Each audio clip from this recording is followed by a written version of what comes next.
皆さんこんにちは。今日はジャーナリングというノートワークについての動画です。ジャーナリングとは心の中をありのままノートに書き出し、より深く自分を知るという練習です。その効果は集中力が高まる、ストレスの軽減、落ち込んだ気分の改善など、ノートに書き出すだけなのにたくさんの良い効果があると言われています。書く瞑想とも呼ばれていて、 Google 社の社員研修などでも取り入れられているそうです。私も昔からなんとなく作業が手につかない時など、時間を取りノートに考えを書き出していました。これが当時はジャーナリングと知らなかったのですが、実際に書き出すと頭の中が整理でき、集中力が回復する感覚があって習慣としてずっと続けています。今の時期家で過ごす時間が多くなったという方や、また新生活を迎えまだ落ち着かない毎日を過ごしている方も多いのではないかなと思います。このジャーナリングのワークはそんな時にも本当におすすめなので、ぜひご参考いただければ幸いです。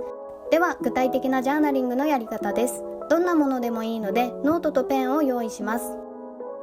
あとはその時書きたいテーマについて頭に浮かんだことを書き出していくだけです。もし書きたいテーマが決まらない場合は、今日の出来事に対して自分が感じたこと、今不安に感じていること、今後やってみたいこと、こうなったらいいなと思うことなどから選んでみると書きやすいと思います。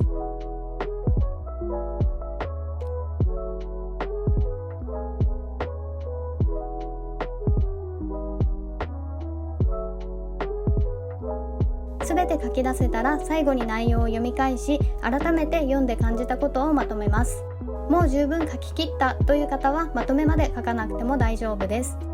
考えを書き出してみると、もやもやしていた原因や不安の正体を見つけられたり、気持ちを吐き出したことで気分もすっきりしてくると思います。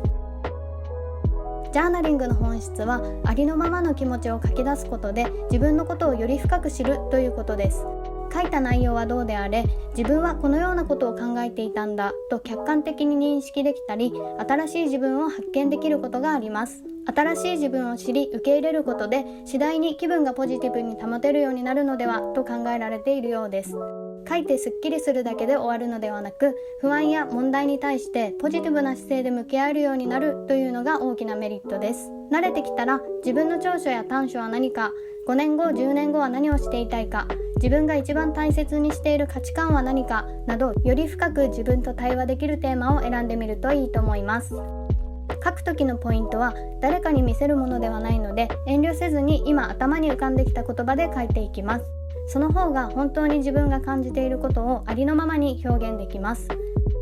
書き始めて何も言葉が出てこないときは、書くことがない、思いつかない、まだ思いつかないとそのまま素直に書き、何か言葉が浮かんでくるのを待ってあげれば大丈夫です。書く時間は好きな時に好きなだけ書くので大丈夫です。朝の5分や寝る前の10分などと決めて行うと、さらに習慣化がしやすいと思います。個人的には時間を決めずに好きな時に好きなだけ書く方が負担にならず続けられているので、そうしています。書く場所はできれば一人になれる環境がおすすめです。自分の心の声に集中しやすく、人の目も気にせず書きやすいです。ジャーナリングは気持ちを整える習慣としてぜひ継続して行ってみてください。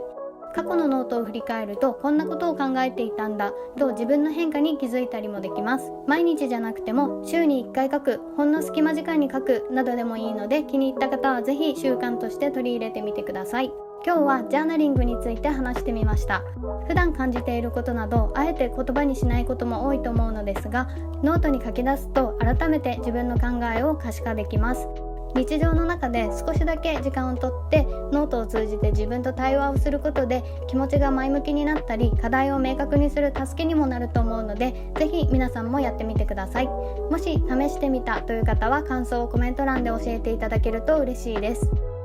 このチャンネルでは書くことをテーマにいろいろな角度から皆さんの書くをサポートする情報発信をしています。現在は不定期更新なので、ぜひチャンネル登録とベルボタンから通知の設定をお願いします。本日も最後までご視聴いただきありがとうございました。